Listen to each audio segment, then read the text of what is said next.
Hello everyone, कैसे हैं आप लोग बच्चों। तो after completion of kingdom protista आज हम बात करने वाले हैं फंजाई की। बहुत यूनिक से ऑर्गेनिजम्स हैं। Achlorophyllous, heterotrophic, spore forming, non vascular. एक एक वर्ड आपके लिए लिखता हूं। एक्लोरोफाइलस का मतलब क्या होता है कि क्लोरोफिल एब्सेंट है, right. Heterotrophic mode of nutrition वो शो करते हैं। स्पोर फॉर्मिंग, स्पोर्स बनाते हैं। यूकैरियोटिक हैं सारे के सारे, मल्टी सेलुलर हैं। फंगस, ये जो सेल वॉल है वो काइटिन की बनी होती है, जिसको फंगल सेलुलोज भी कहते हैं। And due to lack of chlorophyll अपना फूड खुद प्रिपेयर नहीं करते, तो हेटरोट्रोप्स है, हेटरोट्रोपिक ऑर्गेनिजम्स हैं। और डेड डिकेड मैटर पे क्योंकि वो सर्वाइव करते हैं, तो दे आर डिकम्पोजर्स। तो ऐसा डाइवर्स ग्रुप ऑर्गेनिज्म कहा जहां पे एक तरफ यूनिसेलुलर यीस्ट आपको देखने को मिलेगा और बाकी सारे के सारे मल्टी सेलुलर ऑर्गेनिजम्स हैं, हाईली कॉम्प्लेक्स मशरूम्स हैं, टोडस्टूल्स हैं, ब्रैकेटेड फंजाई हैं। तो डिटेल में एक एक चीज की बात करेंगे। तो चलिए शुरू करते हैं। Kingdom fungi. Study of fungi is known as myology. Mycology आप कह सकते हैं, मायोलॉजी आप कह सकते हैं। तो हॉट, वार्म और ह्यूमिड कंडीशंस में ये ग्रो करते हैं और बहुत ज्यादा डाइवर्सिटी दिखाते हैं अपने मोर्फोलॉजी में, अपने हैबिटेट में। कॉस्मोपोलिटन मतलब यत्र तत्र सर्वत्र, हर जगह देखने को मिल जाएंगे। आप नाम ले उस जगह भी होंगे, एयर में, वाटर में, सोइल में, एनिमल्स में, प्लांट्स में, हर जगह ही देखने को मिल जाएंगे। लेकिन क्योंकि इनमें क्लोरोप्लास्ट एब्सेंट होता है, तो दे shows heterotrophic mode of nutrition. तो जो डेड डिकेड मैटर है, जैसा कि अभी मैंने आपको बताया, वहां से अपना फूड ऑब्टेन करते हैं। तो फूड सोर्स के बेस पे दो तरह का न्यूट्रिशन यहाँ पे मिलता है। एक होता है सेप्रोफाइटिक और दूसरा होता है पैरासिटिक। पैरासिटिक फॉर्म दूसरे ऑर्गेनिज्म के बॉडी से अपना फूड ऑब्टेन करती है, जबकि सेप्रोफाइटिक फॉर्म है वो डेड डेडिकेट मैटर से अपना फूड ऑब्टेन करेगी। कुछ जो फंजाई है वो सिम्बायोसिस शो करते हैं, वो सिम्बायोटिक होते हैं कि दूसरे ऑर्गेनिज्म के साथ एसोसिएशन करते हैं। तो फंजाई का एल्गी के साथ जो सिम्बायोटिक एसोसिएशन है उसको हम कहते हैं बच्चों लाइकेन। ठीक है। यहाँ पे जो फंगल पार्ट है वो स्पेस प्रोवाइड करता है और जो एल्गी पार्ट है वो फूड प्रोवाइड करता है। तो जो एल्गी पार्ट है उसको कहते हैं phycobiont and fungal part is known as mycobiont. तो ये सिम्बायोटिक एसोसिएशन होता है एल्गी और फंजाई के बीच में। अब जो सबसे इंपॉर्टेंट चीज है कि इसका जो स्ट्रक्चर है उसकी अगर हम बात करें, तो बॉडी पे जो बने होते हैं वो माइसीलियम होते हैं and they are network of hyphae. तो अब हाइफी क्या होता है?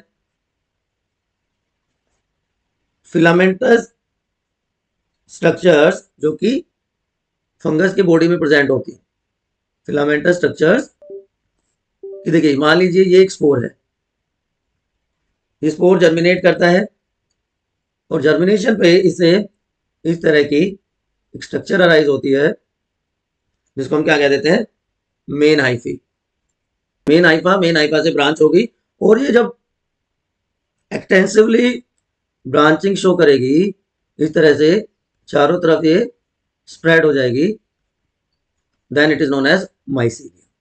तो स्पोर से मेन ब्रांच निकली हाइफा की और साइड ब्रांच से इस तरह से फर्दर ब्रांचिंग होकर माइसीलियम की फॉर्मेशन हो जाती है। यीस्ट में कोई माइसीलियम नहीं होता बच्चा, यीस्ट यूनिसेलुलर है, तो यीस्ट में कोई माइसीलियम आपको नहीं मिलेगा। इसकी सेल्स एक दूसरे के साथ इस तरह से अटैच होती है। बडिंग यीस्ट आपने पढ़ा है ना, और वो एक सूडो माइसीलियम बना देती है, जबकि बाकी सेल्स में इस तरह से एक नेटवर्क बना होता है। तो जो हाइफी है ये भी दो टाइप का हो सकता है, सिनोसाइटिक या aseptate hyphae and septate hyphae. दोनों में क्या डिफरेंस है ये भी आपको चलिए बता देते हैं कि अगर ये हाइफी मल्टी न्यूक्लिएटेड हो, then it is known as septate hyphae, है ना। Sorry, non sept, multi nucleated तो नॉन सेप्टेट हो जाएगा क्योंकि इसमें बीच में सेप्टा फॉर्मेशन नहीं हुआ। और अगर इस तरह से बीच में सेप्टा की वॉल हो जिसकी वजह से यूनिन्यूक्लिएटेड सेल्स आपको दिखाई दे, तो ये क्या कहलाएगा, सेप्टेट हाइफी। तो सेप्टेट और एसेप्टेट हाइफी दो टाइप की मिल जाते हैं आपको माइसीलियम के नेटवर्क में। जो सेल वॉल है वो काइटिन और पॉलीसेकेराइड की बनी होती है। काइटिन को फंगल सेलुलोज कहा जाता है बच्चों। और बॉडी जैसा कि आप देख पा रहे हो long cylinder thread like structures की बनी है, हाइफी की बनी होती है। बेस्ट ग्रोइंग सीजन जो है ना फंगस के लिए वो होता है रेनी सीजन। रेनी सीजन में सबसे बढ़िया से इनकी ग्रोथ देखने को मिलती है। और जो स्टोर्ड फूड होगा, इसमें स्टोर्ड फूड होता है in the form of glycogen and oil. अब एक और यूनिक फीचर इसमें देखने को मिलता है, उसकी बात कर लेते हैं। जो नेक्स्ट इंपॉर्टेंट फीचर है that is known as heterothallism. अब ये हेट्रोथेलिज्म क्या होता है? हेट्रोथेलिज्म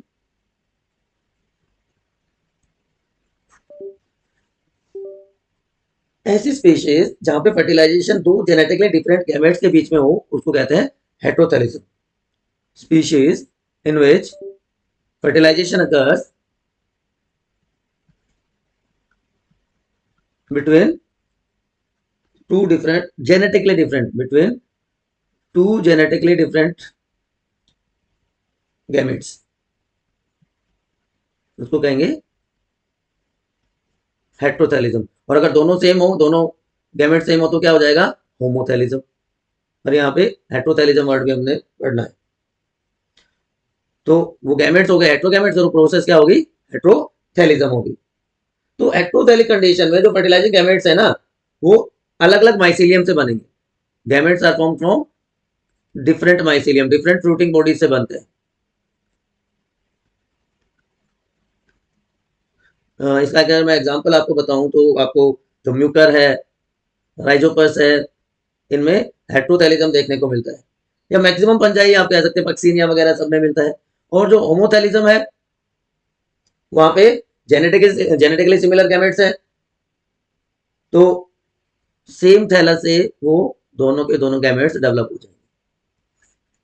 तो इस तरह से अगर डिफरेंट थैलस से आते हैं तो क्या हो जाएगा, हेट्रोथेलिज्म इधर से भी आया और इधर से भी आया।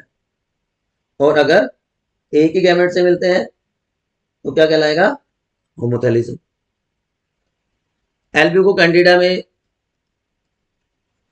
होमोथेलिज्म देखने को मिलता है। ठीक है बच्चों, तो ये हो गई उसके हेट्रोथेलिज्म और होमोथेलिज्म की बात। तो ये मैं आपको बता चुका हूं हेट्रोट्रोपिक ऑर्गेनिजम्स जो कि ऑर्गेनिक मैटर को एब्जॉर्ब करते हैं डेड डिकेड मैटर से, उनको सैप्रोफाइट्स कहते हैं। दूसरे प्लांट और एनिमल की बॉडी पे डिपेंड करते हैं, पैरासिटिक हो सकते हैं। और एल्गी और फंजाई का एसोसिएशन होता है जिसको मायोराइजा कहा जाता है या माइकोराइजा आप कह सकते हैं। ठीक है, उसके बाद इंपॉर्टेंट जो टॉपिक होता है that is reproduction in fungi. Both, बल्कि मैं तो कहूंगा तीनों तरह का, वेजिटेटिव रिप्रोडक्शन भी वो शो करते हैं। asexual, sexual and vegetative propagation या vegetative reproduction is shown by fungal cells। तो asexual reproduction मेनली होता है कोनिडिया के थ्रू और स्पोरेंजियोस्पोर के थ्रू। यहाँ पे जूस्पोर्स या एप्लानोस्पोर्स, एक एक चीज को हम डिटेल में डिस्कस करेंगे, एक एक टाइप को हम डिटेल में डिस्कस करेंगे। और जो वेजिटेटिव रिप्रोडक्शन होता है वो बडिंग और फ्रेगमेंटेशन के थ्रू होगा। ये तो ऑलरेडी आपने कहीं ना कहीं स्टडी किया है प्रीवियस क्लासेस में, budding in east and fragmentation in east. तो एसेक्सुअल स्पोर जो है यहाँ पर जो प्रोड्यूस होती है वो अलग अलग टाइप की होती है। कोनिडिया जो आउटसाइड से प्रोड्यूस हो वो क्या कहलाएंगे, conidia.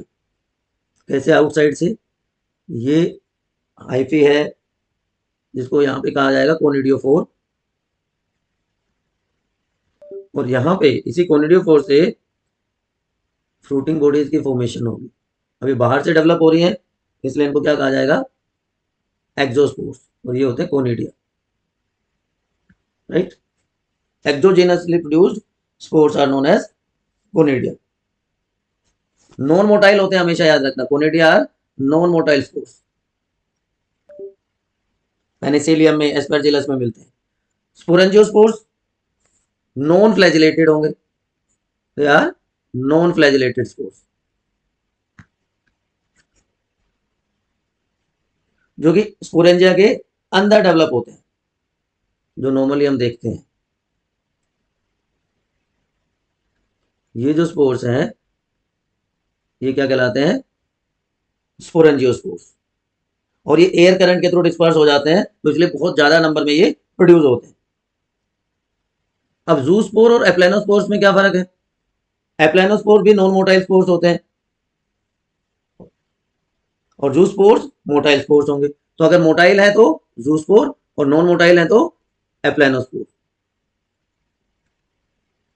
Zoospores are motile again, और फाइकोमाइसिस में देखने को मिलते हैं।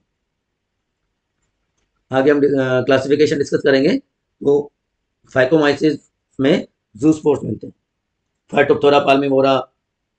इसके अलावा क्लेमाइडोस्पोर्स, उडिया, एस्कोस्पोर्स, बेसिडियोस्पोर्स और बाइन्यूक्लिएटेड स्पोर्स भी इनको देखने को मिलते हैं, जो कि सेक्सुअल स्पोर्स है। ऊस्पोर, एस्कोस्पोर एंड बेसिडियोस्पोर्स, ये क्या है? तीनों क्या क्या होते हैं? दे आर बताओ बताओ, ऐसे स्पोर्ट्स हो गए, मैंने भी बताया, सेक्सुअल स्पोर्ट्स। सबसे पहले बात करते हैं उडिया की, ऊस्पोर की। उडिया, ऊस्पोर, बेसिडियोस्पोर्स एंड एस्कोस्पोर्स, ये सेक्सुअली रिप्रोड्यूस्ड स्पोर्स हैं, सेक्सुअली प्रोड्यूस्ड स्पोर्स हैं। उडिया, एक्सेस जब कंडीशंस होंगी, चाहे वो एक्सेस वाटर हो, एक्सेस शुगर हो, एक्सेस सोल्ट्स हो, उस कंडीशन में ये प्रोड्यूस होते हैं। और इंडिविजुअल सेल्स के जो उडिया हैं वो सेपरेट होते हैं बाय हाइफी। तो ये देखने में आपको कोनिडिया जैसे ही दिखाई देंगे, दे आर सिमिलर टू, लेकिन इनकी जो सेल्स हैं सेपरेट, उनका हाइफी होता है। ये डिफरेंस है एज कंपेयर टू कोनिडिया।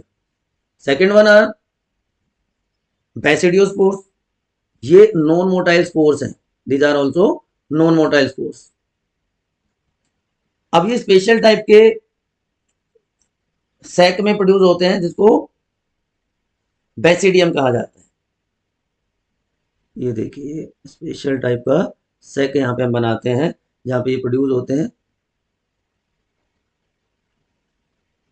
तो ये स्पेशल जो सैक है इसको बेसिडियम कहा जाएगा, और इसी बेसिडियम पे बेसिडियोस्पोर्स प्रोड्यूस होते हैं।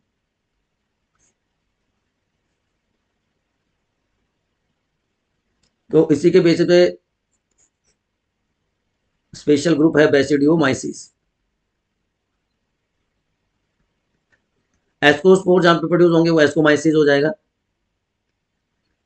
एस्कोमाइसिस आर नॉन मोटाइल स्पोर्स, ये भी कैसे हैं? Non motile spores. These are also non motile spores. और यहाँ पे ये भी स्पेशल टाइप के सैक में प्रोड्यूस होते हैं। अंदर इनका डिवीजन कंटिन्यूसली होता रहता है। तो ये सारे क्या हो गए? एस्कोस्पोर्स हो गए।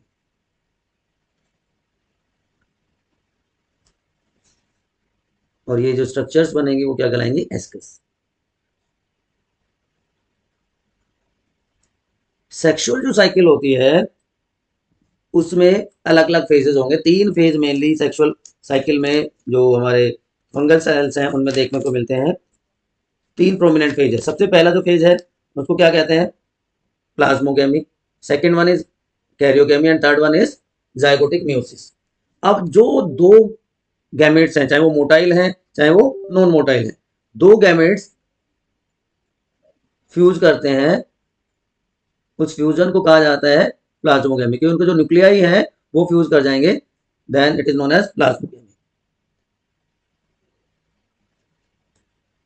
अब आप कहोगे सर वो कैरियोगेमी पढ़ा है हमने, बिल्कुल। पहले उनके साइटोप्लाज्म पास पास आ जाते हैं, वो फ्यूज करना शुरू कर देंगे और अल्टीमेटली वो न्यूक्लियाई को भी फ्यूज कर जाते हैं। तो प्लाज्मोगेमी जो प्रोटोप्लाज्म है उसका फ्यूजन हो जाएगा, और जब उसके दोनों न्यूक्लियाई भी फ्यूज कर जाएंगे देन उसको हम क्या कहते हैं, कैरियोगेमी। तो प्लाज्मोगेमी एंड कैरियोगेमी। अब जो हायर फंजाई है वहां पे एक डिफरेंट पैटर्न देखने को मिलता है। कैरियोगेमी हो जाती है डिले, कि इमीडिएटली आफ्टर प्लाज्मोगेमी कैरियोगेमी नहीं होती, ठीक है ना। तो दोनों के बीच में जो फेज होता है उसको कहा जाता है डाई कैरियो फेज।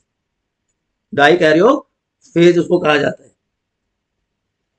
प्लाज्मोगेमी और कैरियोगेमी के बीच में, और डाई कैरियोटिक सेल्स वो हो जाएंगी।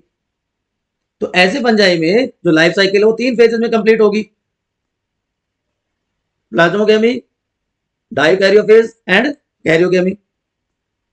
म्यूसिस डाइकैरियोन फेज में होगा, रिडक्शनल डिवीजन डाइकैरियोफेज में होगा, ठीक है ना। और उसके बाद जायगोट में म्यूसिस हो जाता है जिससे हैप्लॉइड स्पोर्स प्रोड्यूस होंगे। तो जब फंगस सेक्सुअली रिप्रोड्यूस करे, दो हैप्लॉइड हाइफी जो कि कंपेटेबल हो, मैचिंग टाइप के हो, वो पास पास आए और फ्यूज कर जाएं जिससे जायगोट की फॉर्मेशन हो। और अगर ये प्रोसेस इमीडिएट हो जाती है तो डिप्लॉइड सेल बन जाएगी।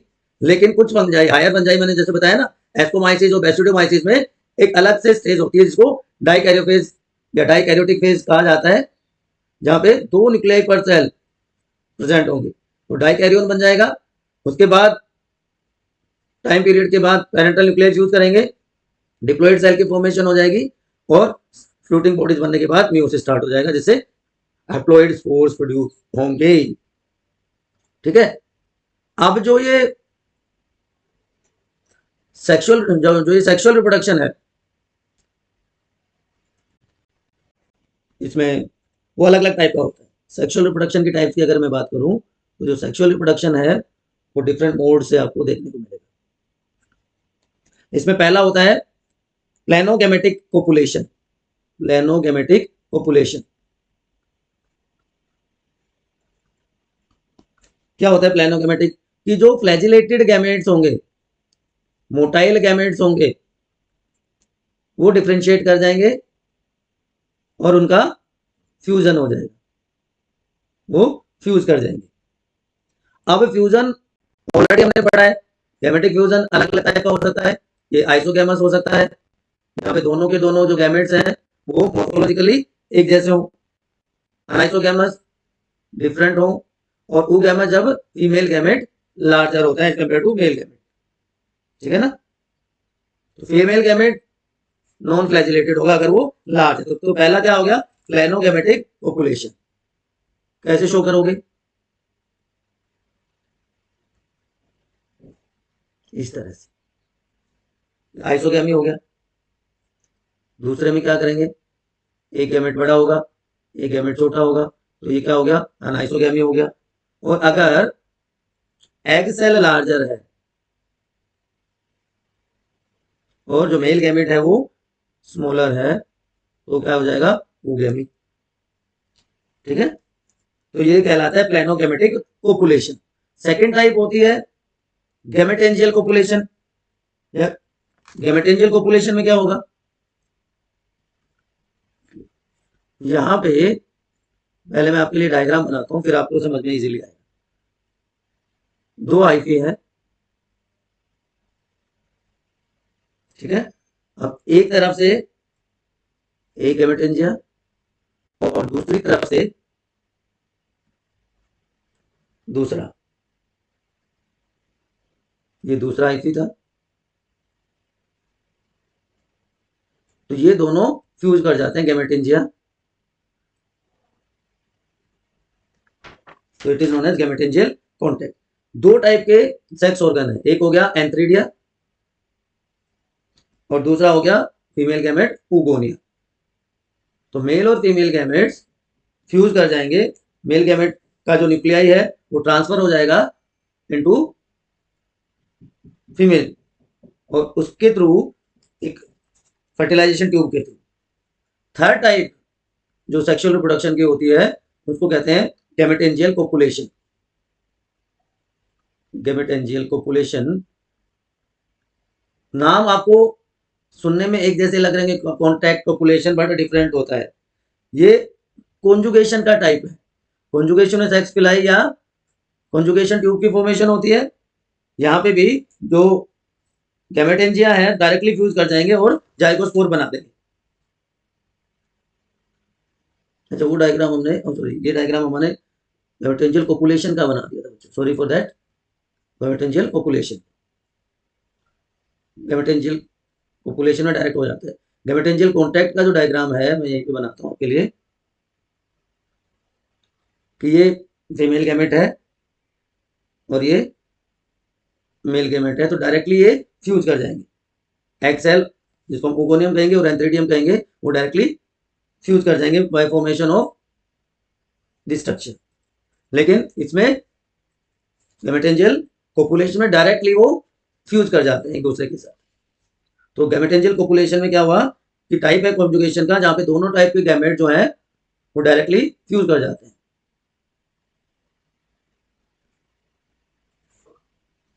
और जाइगोस्पोर की फॉर्मेशन करते हैं। तो 3 टाइप हो गया। Fourth one is known as spermatogamy. नाम से कुछ आइडिया आया, स्पर्मेटोगैमी, कि जो मेल सेल है वो स्मॉल है, मेल गैमेट जो है वो स्मॉल है, और वो फीमेल में जो स्पेशल एरिया है वहां पे कैरिड आउट होता है। तो जो फीमेल है उसका जो रिसेप्टिव एरिया है उसको कहते हैं ट्राइकोगाइन।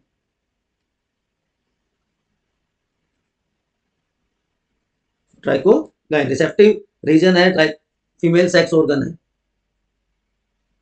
मेल सेल स्मॉल है, तो ये वहां तक कैरिड आउट होगा, तो इसको कहेंगे स्पर्मेटोगैमी।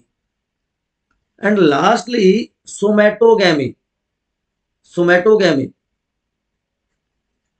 कि डिफरेंट सेक्स ऑर्गन से नहीं होते, सेक्सुअल रिप्रोडक्शन में जो दो हाइफी हैं, जो दो सेल्स हैं, उनका फ्यूजन हो जाता है। बड़ा यूनिक सा है। आप कहोगे अरे सर ये क्या होगा। देखिए यहाँ पे एक एरिया या एक साइड या एक माइसीलियम है, इनको हम डिफरेंट कलर से शो कर देते हैं। ये प्राइमरी माइसीलियम एक टाइप का हो गया, ये प्राइमरी माइसीलियम सेकेंड टाइप का हो गया, प्राइमरी माइसीलियम। अब ये दोनों के दोनों माइसीलियम फ्यूज कर जाएंगे, ब्लू एंड,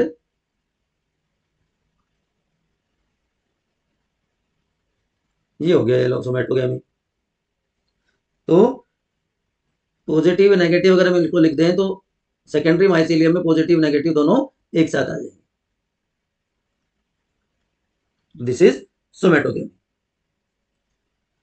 थोड़ा सा डिटेल बच्चों अब हम कर लेते हैं वेजिटेटिव रिप्रोडक्शन के बारे में, क्योंकि हेटेरोथैलिज्म मैं आपको बता चुका हूं। वेजिटेटिव रिप्रोडक्शन तो नॉर्मली तो आप देखते हो कि भाई बर्डिंग के थ्रू होती है और फ्रेगमेंटेशन के थ्रू होती है, जो ऑलरेडी बता चुका हूं कि बर्डिंग एंड फ्रेगमेंटेशन, राइट। बर्डिंग में क्या होता है, ये पेरेंटल सेल होती है, पेरेंटल सेल में एक आउटग्रोथ बनना स्टार्ट हो जाती है, जो धीरे धीरे एलोंगेट करके और पेरेंट बॉडी से सेपरेट हो जाती है एज ए बर्ड। तो this process is known as budding. Fragmentation में क्या होगा कि जो माइसीलियम है वो ब्रेक हो जाता है, सेपरेट हो जाता है, तो ये हो जाता है फ्रेगमेंटेशन। और हर फ्रेगमेंट टूटने के बाद एक नए माइसीलियम की फॉर्मेशन करता है। तीसरा जो टाइप है, एक हो गया, ये दूसरा हो गया, third one is known as rhizomorph. Rhizomorphs क्या होता है, एक रोप लाइक स्ट्रक्चर बन जाती है अनफेवरेबल कंडीशंस में, जहां पे जो एपिकल पॉइंट है, जो ग्रोइंग पॉइंट है, वो वेल डिफाइंड होता है। तो इस तरह से रोप लाइक स्ट्रक्चर बन जाएगी, जहां पे जो टिप पोर्शन है, जो ग्रोइंग पॉइंट है वो वेल डिफाइंड होगा। ठीक है, तो ये क्या कहलाता है, राइजोमोर्फ। अब जैसे ही फेवरेबल कंडीशंस आ जाएंगी, ये जाइजोमोर्फ नए माइसीलियम में कन्वर्ट हो जाएगा। Fourth one is known as sclerotia. यहाँ पे ग्रोइंग टिप नहीं होती, ये पेरिनेटिंग स्ट्रक्चर होती है, कॉम्पैक्ट मास होता है एफी का, जो फेवरेबल कंडीशन में ग्रो करके नया माइसीलियम बना देगा। वो अनफेवरेबल कंडीशन में बना था, जहाँ पे जो टिप पोर्शन था, वो ग्रोइंग टिप जो थी वो अवेलेबल नहीं थी, लेकिन यहाँ पे ग्रोइंग टिप अवेलेबल, सॉरी वहां पे अवेलेबल थी, यहाँ पे ग्रोइंग टिप अवेलेबल नहीं होती। तो इस तरह से एक कॉम्पैक्ट मास होता है सेल्स का,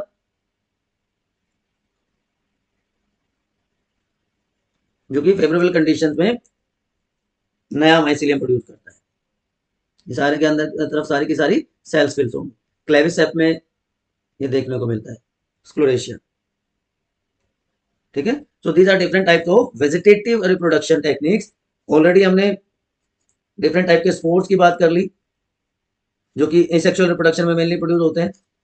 हमने बात कर ली किस तरह से सेक्सुअल रिप्रोडक्शन परफॉर्म होता है अलग अलग टाइप के फंजाई में। अब आगे हम बात करेंगे बच्चों, what is the classification of fungi. अलग अलग ग्रुप्स हैं, अलग अलग ग्रुप्स में क्या क्या कैरेक्टरिस्टिक्स होते हैं, उनकी हम बात करेंगे। तो मॉर्फोलॉजी जो होती है ना बच्चों माइसीलियम की, मोड ऑफ रिप्रोडक्शन या spore formation and fruiting bodies, वो बेसिस होता है किंगडम फाइलम को डिफरेंट क्लासेस में डिवाइड करने के लिए। तो चार क्लासेस मेनली हैं, फाइकोमाइसिस, एस्कोमाइसिस, बेसिडियोमाइसिस एंड ड्यूटेरोमाइसिस। ये सबसे अलग ग्रुप है, एक ऐसा ग्रुप जहां पे सेक्सुअल रिप्रोडक्शन अभी तक रिपोर्ट नहीं किया गया है, then it is known as deuteromycetes. Sexual reproduction not reported. तो उन सारे के सारे फंजाई को ड्यूटेरोमाइसिस में डाल देते हैं। इसको फंजाई इम्परफेक्टी भी कहते हैं, फंजाई इम्परफेक्टी। ठीक है ना। फाइकोमाइसिस ये लोअर फंजाई होते हैं। एस्कस फॉर्मेशन जहां पे होगी वो एस्कोमाइसिस, बेसिडियो फॉर्मेशन जहां पे होगी वो बेसिडियोमाइसिस। तो आपके लिए इजी हो जाएगा स्टडी करना। एस्कोमाइसिस, एस्कस क्या था, एस्कस कैसा बना था, इस तरह का एक सेक बना था, तो एस्कोमाइसिस को सेक फंजाई भी कहा जाता है। बेसिडियोमाइसिस में क्या था, एक ग्रुप सा बन गया था, तो बेसिडियोमाइसिस को क्लब फंजाई कहते हैं। तो आगे हम डिस्कस करेंगे क्या, क्लासिफिकेशन ऑफ फंजाई। होप अभी तक जो कैरेक्टरिस्टिक्स बताए हैं मैंने, जो मॉर्फोलॉजी बताई है, वो सारी चीजें आपको समझ में आ गई। देखो, अगर मैं एक लाइन पूरा लिख दूं तो आपको सारी चीजें समझ में आ जाएंगी दोबारा से। क्या है, एक्लोरोफाइलस है, मतलब न्यूट्रिशन की बात कर ली हमने, हेटरोट्रोपिक या पैरासिटिक मोड, स्पोर प्रोड्यूस करते हैं, अलग अलग टाइप के स्पोर्स की हमने बात कर ली। यूकैरियोटिक ऑर्गेनिजम्स हैं, सिर्फ यीस्ट यूनिसेलुलर होता है, बाकी मल्टीसेलुलर होते हैं। काइटिन की सेल वॉल बनी होती है, और ग्लाइकोजन रिजर्व या स्टोर्ड फूड होता है। ठीक है ना। इसके बाद डिस्कस करेंगे क्लासिफिकेशन ऑफ फंजाई।